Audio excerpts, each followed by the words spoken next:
keburukan. Maka kita ingin menjadi kunci-kunci yang membuka manusia kepada kebaikan.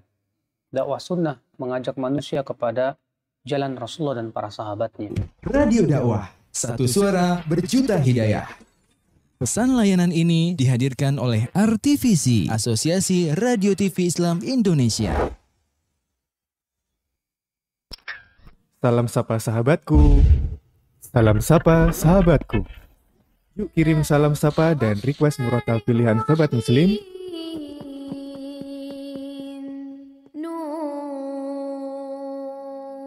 di acara Salam Sapa Sahabatku. Gimana caranya?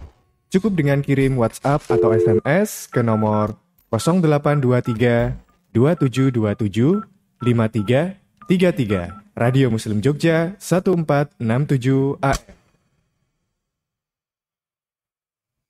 Bismillahirrahmanirrahim. Yusabbihu lillahi ma fis samawati wa ma fil ardil malikil quddusil azizil hakim. Huwa alladhi ba'atha fil ummiyina rasulan minhum yatlu alaihim ayatihi wa yuzakkihim wa yu'allimuhumul kitaba wal hikmata wa in kanu min qablu lafi dhalalin mubin. Wa akharina minhum lamma yalhaqu bihim wa huwal azizul hakim. Dzalika fadlullahi yu'tihi man yasha' wallahu dzul fadlil azim. Masalul ladzina hummilut Taurata thumma lam yahmiluha kamathalil himari yahmilu asfara. Bi'sa mathalul qawmil ladzina kadzabu bi ayatillah. Wallahu la yahdil qawmadh dhalimin. Qul ya ayyuhalladzina hadu in za'amtum annakum awliya'u lillahi min dunin nas fatamannawul mauta in kuntum shadiqin wala yatamannawnahu abadan bima qaddamat aydihim wallahu alimun bizzalimin. Qul innal mauta alladhi tafirruna minhu fa innahu mulaqikum thumma turadduna ila alimil ghaibi wasyahadati fayunabbi'ukum bima kuntum ta'malun.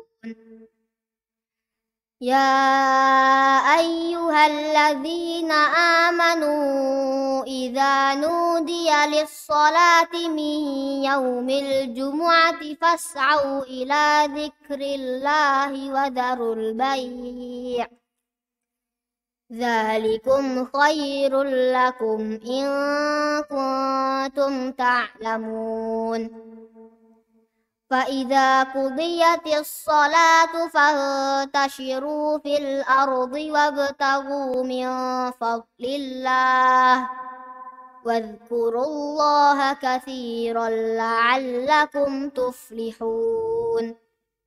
Wa idza ra'aw tijaratan aw lahwan faddu ilaiha wa tarakuka qa'ima.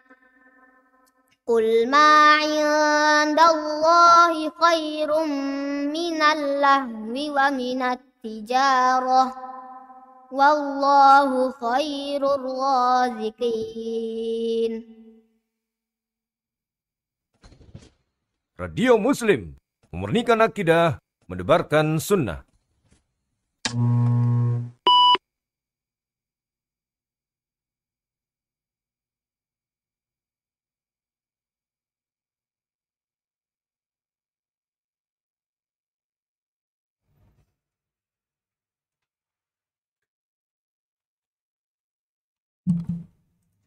Bismillahirrahmanirrahim. Assalamualaikum warahmatullahi wabarakatuh. Alhamdulillahirabbil alamin. Pada kesempatan pagi hari ini kita kembali berjumpa di program acara Ngopi, Ngobrol Perkara Islam. Dan pada pagi hari ini kita juga akan membahas tema Al-Arba'un Al-Qobiyah, 40 hadis terkait hati. Dan khusus untuk pagi hari ini adalah tema atau di hadis terakhir kita akan bersama membahas pada pagi hari ini. Dan alhamdulillah sudah hadir di tengah-tengah kita di studio Radio Muslim bersama dengan Ustadz Amrul Hakiditna. Mari kita sapa beliau terlebih dahulu. Assalamualaikum warahmatullahi wabarakatuh. Waalaikumsalam warahmatullahi wabarakatuh. Bagaimana kabarnya Ustaz? Alhamdulillah sehat-sehat. Semoga antum juga demikian dan sobat muslim juga demikian. Semoga Allah berikan kesehatan, berikan penjagaan, berikan taufik dan hidayahnya agar kita senantiasa istiqomah. Bagi siapa yang diuji, semoga Allah berikan kesabaran dalam menghadapi ujian. Jangan sampai kita melanggar batasan-batasan Allah ketika kita menghadapi ujian. Dan kesabaran ini subhanallah pahalanya sangat besar. Allah mengatakan innama yuwaffas sabiruna ajrahum bighairi hisab. Sesungguhnya Allah Subhanahu wa taala membalas orang-orang yang sabar tanpa hisab, tanpa batasan. Nah, Ustaz, terima kasih untuk waktunya hadir di studio Radio Muslim pada pagi hari ini. Dan sobat muslim, bagi sobat muslim yang ingin berpartisipasi pada program acara Ngopi, Ngobrol Perkara Islam pada pagi hari ini, juga bisa mengirimkan pertanyaan ke nomor 085293348887. Insya Allah pertanyaan yang dikirim sobat muslim akan kami bacakan setelah sesi materi yang pertama. Dan langsung saja kepada Ustadz Amrul Hakiditna, kami persilahkan, monggo Ustaz. Bismillah, alhamdulillah, wassalatu wassalamu ala rasulillah wa ala alihi wa ashabihi wa mawalah. Wala hawla wala quwata illa billah, amma ba'du. Para pemirsa Radio Muslim yang budiman dimanapun berada, rahimani wa rahimakumullah. Alhamdulillah, kita bersyukur pada Allah atas kesempatan yang Allah berikan. Dan alhamdulillah kita kembali akan membacakan hadis-hadis dari kitab hadis Arba'un Al-Qalbiyah. Dan ini hadis yang terakhir. Walaupun mungkin ya kita lihat nanti apakah kita bisa bahas pada satu pertemuan, bisa dua pertemuan juga nih. Cukup panjang hadisnya. Dari Thauban radhiyallahu ta'ala anhu qala Rasulullah sallallahu alaihi wasallam. Rasulullah sallallahu alaihi wasallam bersabda, "Yushikul umamu an tada'a 'alaikum kama tada'a al-akalatu ila qas'atiha." Hampir-hampir saja ada satu masa nanti ketika umat-umat manusia itu keroyokan, mengeroyoki kalian. Kama tada'al akalatu ila qas'atiha. Sebagaimana orang-orang yang mau makan itu keroyokan mengeroyoki makanannya. Faqala qail. Maka ada orang yang bertanya kepada Nabi, wa min qillati nahnu yawma idzin. Apakah karena ketika itu kita sedikit ya Rasulullah? Qala, kata Nabi sallallahu alaihi wasallam, bal antum yawma idzin katsir walakinnakum gutha'un ka gutha'is sail. Bahkan kalian itu pada hari itu banyak jumlahnya, tapi kalian seperti buih-buih di lautan. Wala yanza'annallahu min suduri aduwikum al-mahabata minkum. Dan Allah Subhanahu wa taala akan cabut rasa takut kepada kalian dari musuh-musuh kalian. Wala yaqdhifannallahu fi qulubikumul wahn. Dan Allah menjadikan pada hati kalian al-wahn, kelemahan. Faqala qail ya Rasulullah wa mal wahnu? Maka ada orang yang bertanya, wahai Rasulullah, apa wahan itu? Kelemahan seperti apa? Qala hubbud dunya wa karahiyatul maut. Cinta dunia dan benci dengan kematian. Hadis ini diriwayatkan oleh Abu Dawud, Imam Ahmad, Ibnu Abi Syaibah, Abu Nuaim, Al-Baghawi, Al-Baihaqi. Hadirin sekalian yang dimuliakan Allah Subhanahu wa taala, hadis ini berbicara tentang hati, penyakit hati yang menyebabkan kelemahan bagi pribadi dan masyarakat Islam. Yang Nabi sebutkan di akhirnya, Allah jadikan pada hati kalian wahn, kelemahan. Apa kelemahannya? Bagaimana kelemahannya? Hubbud dunya wa karahiyatul maut. Cinta dunia dan benci dengan kematian. Ini penyakit yang ada pada hati, menyebabkan seseorang lemah. Orang-orang ini lemah, menyebabkan kaum muslimin jadi lemah. Subhanallah, nanti akan kita bahas. Dari Thauban, Rasulullah SAW bersabda, yushikul umam an tada' alaikum kama tada'an akalatu ila qas'atiha. Hampir-hampir saja orang-orang itu akan mengeroyok kalian, sebagaimana orang yang mau makan mengeroyok makanannya. Nabi SAW memberikan khobar di masa depan, berita di masa depan dalam hadis ini. Dan ketika Nabi SAW berita atau menyampaikan berita tentang masa depan, beliau bukan dari hawa nafsunya. Beliau bukan ngarang-ngarang. Beliau bukan bicara asal-asalan, ngawur, tapi beliau bicara dari wahyu dari Allah Subhanahu wa taala. Dan itu sepatutnya menjadi pelajaran buat kita. Di antara hal yang Nabi SAW sebutkan di masa depan adalah tentang keburukan-keburukan yang akan menimpa umat ini. Ya memang akan menimpa, tapi kita harus menjadi orang yang berusaha bagaimana agar itu minimal secara pribadi tidak menimpa pada kita. Misalnya dalam hadis lain Nabi mengatakan, "Wa may ya'ish minkum ba'di fasayara ikhtilafan katsira. Fa 'alaikum bisunnati wa sunnatil khulafa'ir rasyidin al-mahdiyyin." Siapa di antara kalian yang hidup setelahku, dia akan melihat perselisihan yang banyak. Maka hendaklah dia berpegang teguh pada sunnahku dan sunnah khulafa'ir rasyidin al-mahdiyyin. Maka memang perselisihan itu akan ada. Tapi minimal kita menjadi orang-orang yang selamat di masa ketika hal tersebut terjadi. Perkara-perkara yang buruk tersebut terjadi. Sama ini juga Nabi SAW menyampaikan di masa depan. Bahwa nanti ada manusia, kelompok-kelompok manusia, orang-orang kufur, orang-orang sesat, itu menyerang kaum muslimin seperti orang-orang ngeroyok makanannya. Orang kalau ngeroyok makanan kan, bareng-bareng ada makanan begitu ya, kemudian dikeroyok. Wah, habis semuanya. Lemah makanan itu nggak bisa ngapa-ngapain, nggak bisa ngelawan. Ya. Dan Nabi biasanya ketika Nabi sebutkan keburukan-keburukan, Nabi sebutkan solusinya. Dalam hadis tadi misalnya berpegang teguh dengan sunnahku. Dalam hadis ini Nabi sebut sebabnya. Cinta dunia dan takut kematian. Dan tentunya sebab ini ya terkandung di dalamnya solusi. Jangan kita punya hati yang seperti itu. Maka ketika Nabi sebutkan keburukan-keburukan ini dan sebabnya atau solusinya, maka setidaknya kita paham dan kita menempuh sebab-sebab tersebut. Agar kita tidak menjadi bagian orang-orang yang merugi ketika terjadi keburukan yang disampaikan oleh Nabi SAW. Dan kalau kita melihat kondisi sekarang ini, apa yang ditunjukkan Nabi SAW ini sepertinya nampak betul. Bagaimana kaum muslimin sekarang ini lemah ketika saudara kita di Palestina dihancurkan, digenosida, dibantai oleh orang-orang Israel, oleh orang-orang Zionis kafir laknatullah alaihim. Maka kita pun harus menempuh solusi yang disebutkan Nabi SAW. Jangan sampai hati kita dijadikan cinta dengan dunia dan benci dengan kematian. Kemudian Nabi SAW juga menyebutkan dalam hadis ini sebuah permisalan. Dan ini banyak sekali disebutkan oleh Allah dan Rasul-Nya. Menjelaskan sesuatu dengan permisalan untuk memberikan gambaran seperti apa kondisinya. Sebagaimana hadis ini menjelaskan tentang lemahnya umat dengan permisalan dikeroyok oleh banyak orang seperti makanan yang dikeroyok oleh orang-orang yang mau memakannya.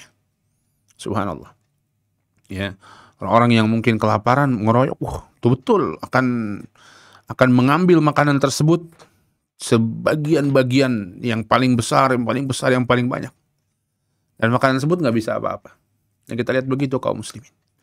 Diambil, hatta bahkan kekayaan alamnya oleh orang-orang kafir sebanyak-banyaknya, dan kita nggak ada apa-apa. Dan betul kata Nabi, hubbud dunya wa karahiyatul maut. Semuanya itu terjadi kenapa? Hubbud dunya wa karahiyatul maut. Cinta dunia dan benci dengan atau tidak suka dengan kematian. Padahal kematian pasti terjadi.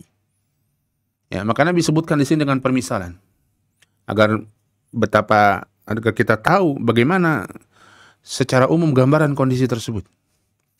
Dan ini satu hal yang sangat baik apabila kita menyampaikan kepada orang, mengajarkan kepada anak-anak kita mungkin, pada adik-adik kita, kepada murid-murid kita kalau kita seorang guru atau pengajar, atau kepada siapapun yang kita ajari, atau ketika kita bicara, ketika kita ingin menyampaikan ide dan gagasan, ditampilkan dengan sebuah permisalan, sehingga orang bisa mengetahui dan bisa membayangkan apa yang kita inginkan dan kita sampaikan. Ya. Dan Nabi, bahkan Allah Subhanahu wa taala banyak sekali melakukan permisalan. Memberikan permisalan. Wa mathalu kalimatin thayyibatin kasyajaratin thayyibah asluha tsabit wa far'uha fis sama tu'ti ukulaha kullahinin bi'ini rabbiha. Permisalan kalimat yang baik, yaitu kalimat tauhid dalam hati seseorang, kasyajaratin thayyibah, sebagaimana pohon yang baik, asluha thabit, akarnya kokoh, wa far'uha fis sama, batangnya menjulang tinggi ke langit, tu'ti ukulaha kullahinin bi'ini rabbiha. Dia memberikan buahnya setiap waktu dengan izin Allah Subhanahu wa taala. Allah permisalkan kalimat tauhid yang kalimat la ilaha illallah yang betul-betul menancap dengan bagus dalam hati seseorang, akan menumbuhkan akidah yang kuat, ibadah yang kuat, amalan yang soleh. Maka begitulah Allah dan Rasulnya sering, dan ketika kita bicara sesuatu ya sampaikan dengan permisalan sehingga mudah diterima dan sesuai dengan orang. Artinya memberikan permisalan, katakanlah ketika audiens kita para petani ya, sesuai dengan kondisi dia, sesuai dengan pertanian begitu ya. Ketika audiens kita seorang guru, kita bicara di hadapan orang suka mengajar ya, berikan permisalan dengan apa yang mereka pahami tentunya. Jangan misalnya audiens kita petani, kita beri permisalan misalnya tentang dengan sains gitu ya, yang mereka tidak paham bagaimananya. Faqala qail maka ada seseorang bertanya kepada Nabi SAW ketika mendengar penjelasan Nabi SAW ini, wa min qillati nahnu yawma idzin ya Rasulullah. Apakah karena sedikit wahai Rasulullah kita pada hari itu? Yang ditangkap di bayangan para sahabat, sedikitnya orang membuat seperti itu. Kalau banyak kan enggak begitu. Kalau banyak kan bisa saling tolong menolong satu dengan yang lainnya. Kalau banyak kan bisa menyerang itu bagaimanapun. Kalau sedikit ya memang kemungkinan seperti itu terjadi. Satu orang dikeroyok oleh 10 orang. Ya. Tapi kalau ada 10 orang sama 10 orang, kok 10 orang bisa ngeroyok 10 orang? Ya, maka para sahabat radhiyallahu taala anhum ajmain bertanya. Dan ini betul pertanyaan sahabat ini, di antara asbabnya jumlah memang. Apakah karena sedikit kita sampai dikeroyok seperti itu dan nggak bisa ngelawan? Dan nggak melakukan tindakan apa-apa. Ya. Sehingga kaum muslimin betul-betul lemah. Dan itu benar, di antara asbabnya kalau rame-rame, banyak-banyak ya seharusnya kuat dong. Harusnya minimal 5, walaupun dikeroyok 10 orang, ya minimal nggak damage-nya itu dampaknya itu nggak besar-besar sekali begitu. Masih bisa ngelawan, satu orang masih ngelawan 2. Apakah karena sedikit kita kaum muslimin, nahnu di sini kaum muslimin pada saat itu ya Rasulullah? Apa kata Nabi SAW? Bal antum yawma idzin katsir. Enggak. Bahkan kalian pada hari itu banyak, subhanallah, banyak kata Nabi, enggak sedikit. Banyak kaum musliminnya pada hari itu. Hari ini kaum muslimin nomor 2 paling banyak. Ya, secara ya kita katakanlah muslimin secara umum, orang yang mengaku berislam. Nomor 2, agama nomor 2 paling banyak di dunia ini. Miliaran kaum muslimin. Ya. Ibaratnya kalau kata orang sih, kalau Israel itu diludahin, dikencingin oleh umat Islamnya bisa tenggelam itu. Ya. Bal antum yawma idzin katsir. Bahkan kalian hari itu banyak. Ya, banyak jumlahnya. Walakinnakum gusaun ka gusaa'is sail. Kata Nabi, tapi ada tapinya, kalian seperti itu seperti buih di lautan. Ini juga sama. Nabi memberikan permisalan. Seperti buih di lautan. Kalau kita pernah ke lautan biasanya ada ombaknya. Ombaknya biasanya mengeluarkan ada buih-buih di ombak itu. Buih tersebut kalau kita lihat dari secara kasat mata, itu sepertinya banyak sekali, besar sekali. Bisa berpengaruh besar pada kita. Ya, bisa bahaya buat kita. Ya, buih-buih ombak tersebut. Tapi kalau kita ke situ ya namanya buih, dipegang sedikit kempes hilang, dipegang sedikit kempes hilang, nggak punya pengaruh apa-apa. Ya walaupun kelihatannya banyak sekali, berkumpul-kumpul, bertitik-titik, bergerombol-gerombol begitu. Tapi kata Nabi SAW, kagusa usail, seperti buih di lautan. Banyak sih banyak, dan seperti itu kondisinya. Banyak sih banyak, tapi lemah. Ya banyak tapi lemah. Ya, lemah, tidak kuat. Ya, beda kalau mungkin yang banyak itu batu kerikil, bisa buat nimpuk begitu ya, kuat. Bisa buat ngelempar, bisa buat. Tapi kalau buih nggak bisa. Dipegang saja langsung hilang, ditiup saja langsung terbang. Ya.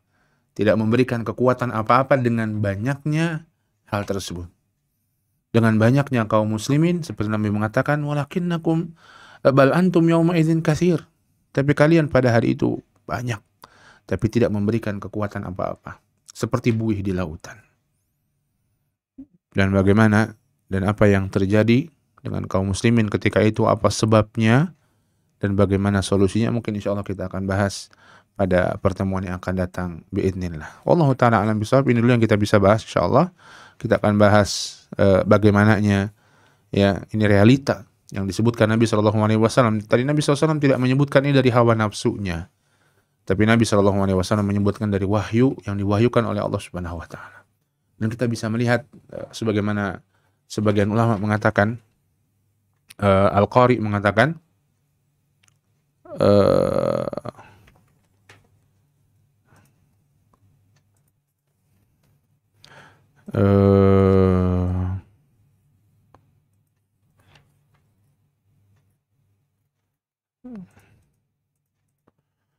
sebagian ulama ya ada mengatakan ya ini bahwa itu adalah boleh jadi itu terjadi pada masa kita ini, ya, terjadi pada masa kita ini, dan itu pada masa mereka begitu ya. Pada masa kita ini lebih mungkin lagi, ya, lebih mungkin lagi itu terjadi. Artinya ya bagaimana kita bisa melihat kaum muslimin dalam kondisi seperti itu, banyak tapi nggak punya kekuatan, ya, tidak punya kekuatan. Allahul musta'an. Kita meminta kepada Allah agar Allah menolong kita, menolong kaum muslimin, menolong saudara-saudara kita di Palestina, dan menjadikan musibah-musibah yang menimpa kaum muslimin sebagai sarana, sebagai jalan bagi kaum muslimin untuk bangkit kepada kejayaan Islam dan bangkit untuk mengamalkan Islam. Allah Ta'ala alam bisawab. Ini yang bisa kita bahas. Setelah kita lanjutkan pada pertemuan yang akan datang. Wassalamualaikum warahmatullahi wabarakatuh. Walhamdulillahirrahmanirrahim. Alhamdulillahirrahmanirrahim. Terima kasih Ustaz untuk materinya pada siang pertama, dan kepada sobat muslim sekalian yang hendak bergabung bersama kami di pagi hari ini bisa mengirimkan pertanyaan ke nomor 0852 9334 8887. Pertanyaan bisa dikirimkan melalui WhatsApp ataupun SMS, ataupun bisa mengirimkan chat komentar di live streaming kami di YouTube maupun di Facebook. Dan sebelum kita memasuki sesi yang kedua, kita akan menyimak pembacaan murotal Al-Quran terlebih dahulu.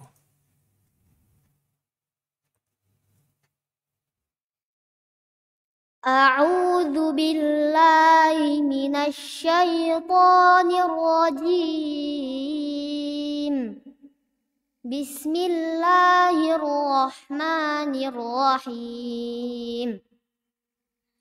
Ya ayyuhalladzina amanu la tattakhidhu aduwwi wa aduwwakum awliya'a tulquna ilaihim bil mawaddah wa qad kafaru bima ja'akum minal haqq yukhrijuna ar-rasula wa iyyakum an tu'minu billahi rabbikum in kuntum kharajtum jihadan fi sabili wa ibtigha'a mardati tusiruna ilaihim bil mawaddati wa ana a'lamu bima akhfaytum wa ma a'lantum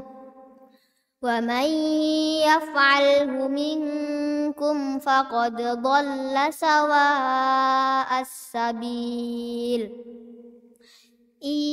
Yathqafukum yakunu lakum a'da'aw wa yabsutu ilaikum aydiyahum wa alsinatahum bis-su'i wa waddu law takfurun. Lan tanfa'akum arhamukum wala auladukum يوم القيامة يفصل بينكم والله بما تعملون بصير. قد كانت لكم أسوة حسنة في إبراهيم والذين معه إذ قالوا لقومهم إنا براء منكم ومما تعبدون من دون الله كفرنا بكم وبدا بيننا وبينكم العداوة والبغضاء أبدا حتى تؤمنوا بالله وحده إلا قول إبراهيم لأبيه لأستغفرن لك وما أملك لك من الله من شيء ربنا عليك توكلنا وإليك أنبنا وإليك المصير ربنا لا تجعلنا فتنة للذين كفروا واغفر لنا ربنا إنك أنت العزيز الحكيم. لقد كان لكم فيهم أسوة حسنة لمن كان يرجو الله واليوم الآخر ومن يتول فإن الله هو الغني الحميد. عسى الله أن يجعل بينكم وبين الذين عاديتم منهم مودة والله قدير والله غفور رحيم. لا ينهاكم الله عن الذين لم يقاتلوكم في الدين ولم يخرجوكم من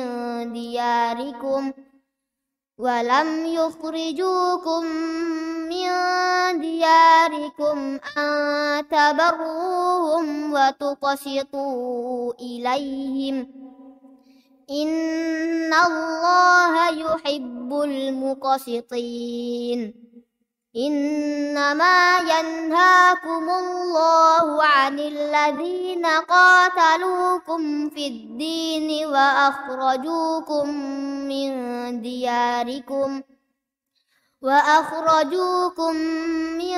دياركم وظاهروا على إخراجكم أن تولوهم ومن يتولهم فأولئك هم الظالمون.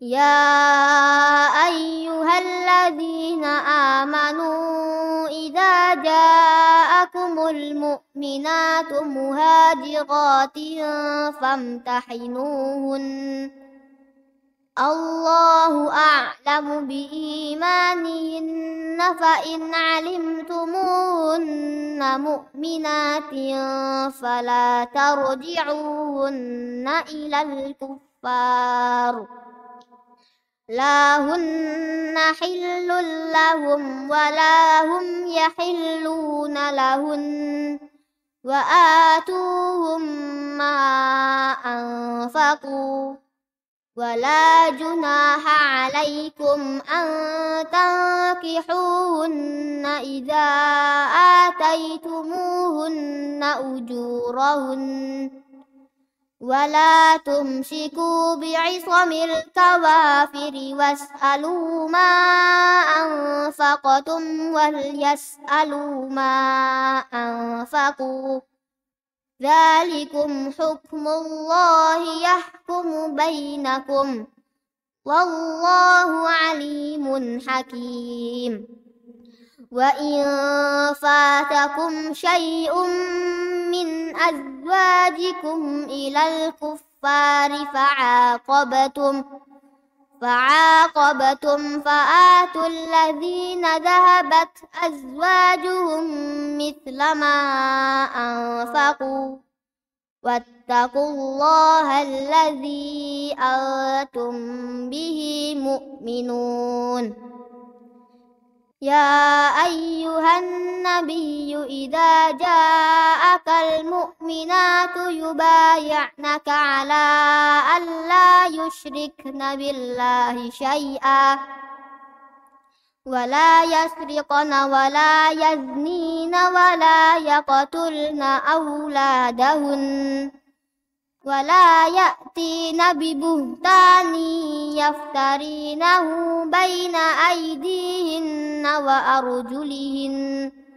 وأرجلهن ولا يعصينك في معروف فبايعهن واستغفر لهن الله إن الله غفور رحيم يا أيها الذين آمنوا لا تتولوا قوما غضب الله عليهم قد يئسوا من الآخرة كما يئس الكفار من أصحاب القبور.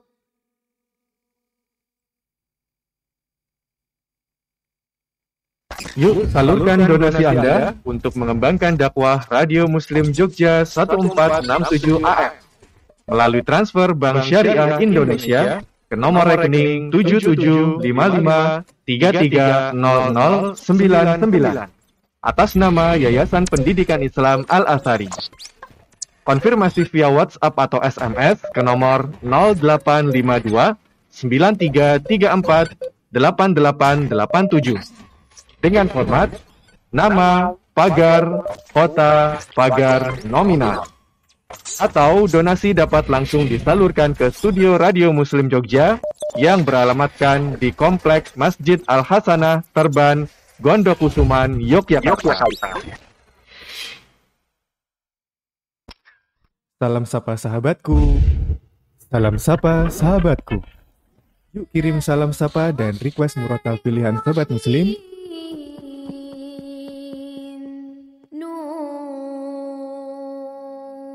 acara Salam Sapa Sahabatku. Gimana caranya? Cukup dengan kirim WhatsApp atau SMS ke nomor 0823 2727 5333 Radio Muslim Jogja 1467 A. Yuk salurkan.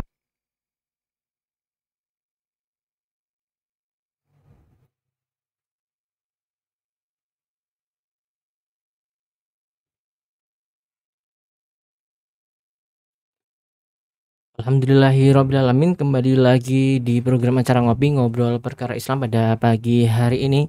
Dan kepada sobat muslim sekalian maupun pemirsa dan pendengar radiomuslim.com ataupun yang menyimak melalui live streaming, bisa ikut bergabung bersama kami di nomor 0852 9334 8887. Bisa melalui SMS maupun chat WhatsApp. Dan sudah ada pertanyaan yang masuk, Ustadz. Kami bacakan, Ustadz. Silakan. Ustadz, bila sebelum sholat kita bermain stiker bergambar dengan anak, kemudian stiker menempel pada tubuh, lalu kita sholat dan lupa masih ada stiker bergambar di lengan atau perut, apakah kita harus melepasnya saat teringat atau tidak mengapa, Ustadz, karena tertutup auratnya, Ustadz? Stikernya stiker apa ya? Kalau stiker itu stiker yang bisa mengganggu orang, misalnya stikernya besar, gambar-gambar apa begitu ya, kemudian kalau orang ngelihat itu bisa terganggu, selayaknya dilepas ya. Ya secara umum selayaknya dilepas karena mungkin mengganggu ya. Tapi tadi dikatakan tertutup baju gitu, mungkin kalau memang itu kecil ya nggak apa-apa sebenarnya kalau itu kecil. Tapi secara umum dilepas nggak dilepas sebenarnya tidak membatalkan sholat stiker itu, asalkan dia dipakai setelah berwudu gitu ya. Kalau dia dipakai sebelum berwudu, dia bisa menghalangi air untuk mengenai anggota tubuh yang masih dibasuh dalam wudu, maka ini dia harus ngulang lagi wudunya. Tapi jika tidak tertutup ya secara umum nggak apa-apa. Ya kalau mau dilepas karena mengganggu boleh-boleh saja. Wallahu a'lam bishawab. Nah Ustadz, terima kasih untuk jawabannya. Kemudian ada pertanyaan kembali Ustadz. Assalamualaikum Ustadz. Waalaikumsalam warahmatullahi wabarakatuh. Barakallahu fikum. Afan bertanya, bagaimana hukum memakai baju yang logonya gambar binatang? Ada kalanya logo kecil saja, ada juga yang logonya sebagai gambar besar di bajunya. Mohon penjelasannya Ustadz. Syukron. Kalau ini untuk anak-anak maka diperbolehkan. Tapi kalau untuk orang tua, jika logo binatang itu tidak memiliki muka, tidak memiliki biasanya siluet binatang gitu ya. Mungkin gambarnya seperti gajah, siluetnya seperti macan tapi siluetnya atau apapun, maka itu juga boleh. Namun jika logonya atau gambar itu besar dan bagi ini orang dewasa, kita lihat apabila itu bisa ditutupi. Logonya kecil, gambarnya kecil, logonya binatang utuh full, maka kalau bisa tutupi. Tapi jika tidak bisa, ya sebaiknya dipakai baju yang lain saja. Wallahu a'lam bishawab. Nah Ustadz, terima kasih untuk jawabannya Ustadz. Kemudian pertanyaan selanjutnya, Ustadz, saya sholat maghrib, kelupaan rakaat ketiga malah berdiri, baru ingat kalau itu sholat maghrib dan bukan sholat isya. Lalu saya kembali duduk tahiyat akhir, apakah perlu saya sujud syahwi Ustadz? Iya, sujud sahwi boleh, baik boleh sebelum salam ataupun setelah salam. Ada perinciannya, tapi wallahu alam ini boleh dipilih. Ya, sebelum salam atau sesudah salam dia sujud sahwi. Kalau lupa juga sujud sahwi gimana? Sebenarnya mengatakan ya sudah, tidak apa-apa. Wallahu a'lam bishawab. Nah Ustadz, terima kasih untuk jawabannya Ustadz. Kemudian pertanyaan selanjutnya, Ustadz, bila kita tidak merayakan Maulid Nabi, apakah kita termasuk tidak sayang kepada Nabi? Karena kata teman saya disangka tidak menghormati dan menghargai Nabi yang lahir di akhir zaman. Tidak demikian. Ya, kecintaan kepada Nabi SAW bukan dibuktikan dengan perayaan Maulid Nabi atau tidak, tapi dibuktikan dengan mengikuti sunnah Nabi SAW dalam kehidupannya atau tidak. Ya, orang yang betul-betul cinta Nabi, dia akan mengikuti sunnahnya, mengikuti ajarannya, mengikuti wejangannya, mengikuti nasihatnya dalam seluruh kehidupannya. Bukan dibuktikan dengan dia melakukan maulid atau tidak. Ya, ada banyak momen yang sangat berharga dan kita nggak perlu merayakannya di masa Nabi SAW. Lahirnya Nabi SAW diangkat menjadi Nabi dan Rasul, itu momen yang sangat penting juga. Isra Mi'raj, momen yang sangat penting juga. Nabi berhijrah, momen yang sangat penting juga. Nabi SAW perang Badar, momen yang sangat penting. Fathu Mekah, momen yang sangat penting. Perjanjian Hudaybiyah, momen yang sangat penting.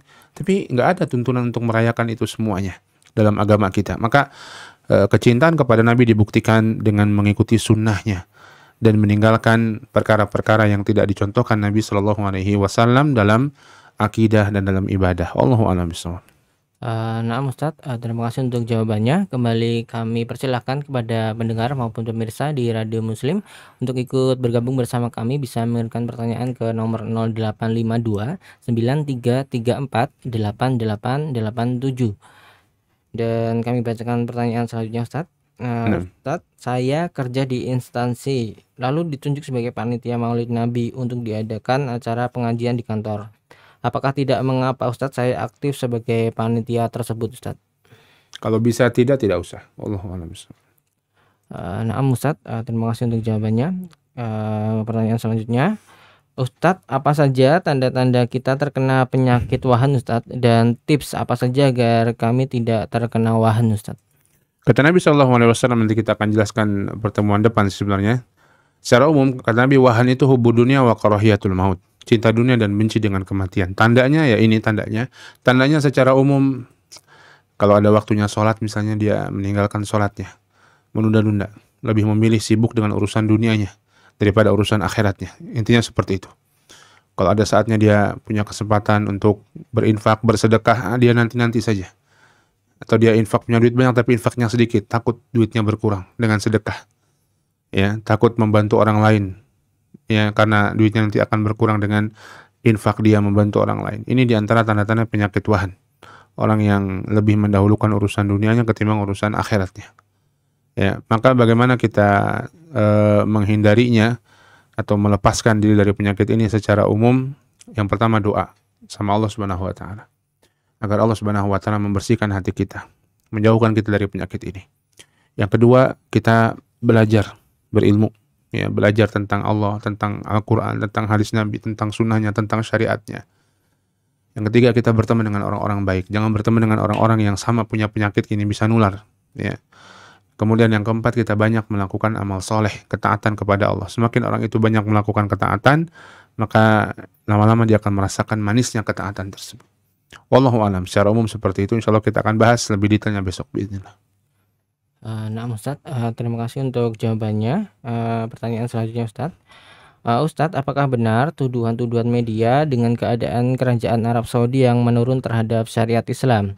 Lalu apakah ini juga merupakan tanda akhir zaman, Ustadz? Dan bagaimana sikap kita sebagai Muslim pertengahan dengan keadaan umat Islam saat ini, Ustadz?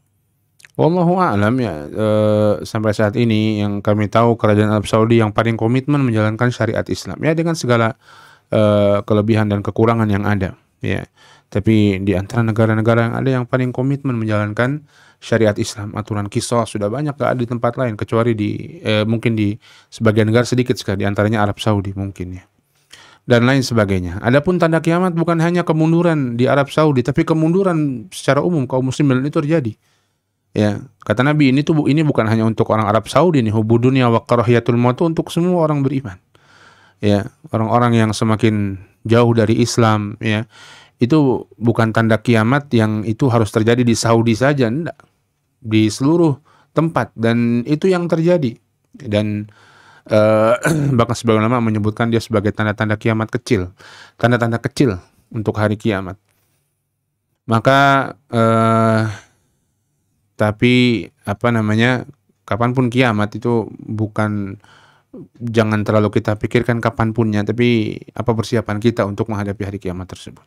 Kalaupun orang-orang tidak bertakwa kepada Allah, orang-orang banyak yang melanggar hal-hal yang haram, orang-orang yang banyak yang meninggalkan kewajiban, kita jangan begitu. Jadilah kita orang yang senantiasa siap kapanpun kematian datang menjemput kita. Allahu a'lam bishawab. Nah, Ustadz, terima kasih untuk jawabannya. Masih kami tunggu pertanyaan dari sobat muslim sekalian karena kita masih ada sedikit waktu. Ke nomor 85293348887. Pertanyaan selanjutnya, Ustadz. Ustadz, terkait pajak saat kita hendak mendirikan usaha di negeri kita yang memerlukan nomor induk berusaha dan NPWP. Apakah tidak mengapa meniatkan membayar pajak untuk sedekah, Ustadz? Ataukah tidak mengapa membayar pajak dengan hasil-hasil yang meragukan dari usaha kita, Ustadz? Wallahu a'lam, kalau untuk meniatkan untuk antum ridho dengan itu ya nggak apa-apa. Kalau antum ridho dengan pajak-pajak tersebut nggak apa-apa. Wallahu a'lam bishawab. Nah, Ustadz, terima kasih untuk jawabannya. Kembali pertanyaan yang masuk, Ustadz.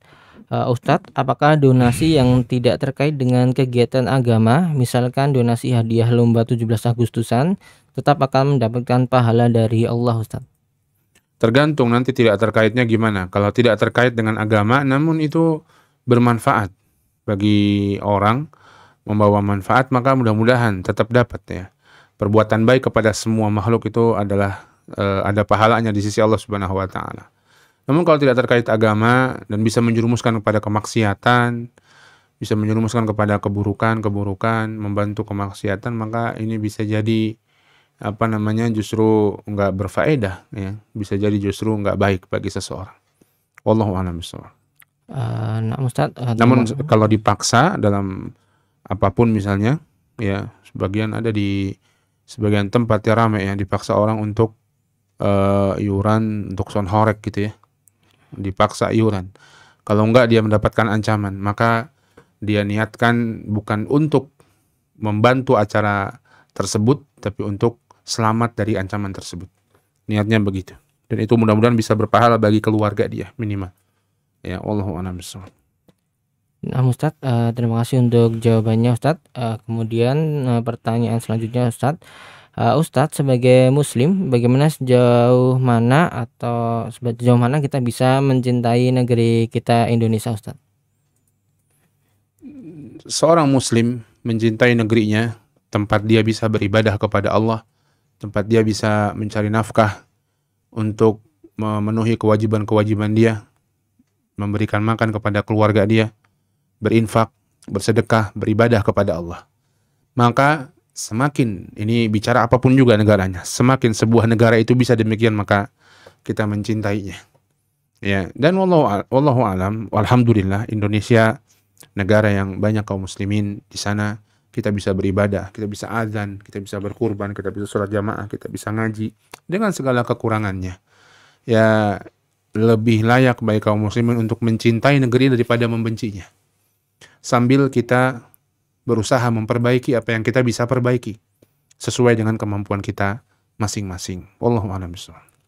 Nah, Ustadz, terima kasih untuk jawaban-jawabannya, dan masih kami tunggu dari pemirsa yang menyaksikan di YouTube maupun di Facebook untuk bergabung bersama kami di nomor 852 9334 8887.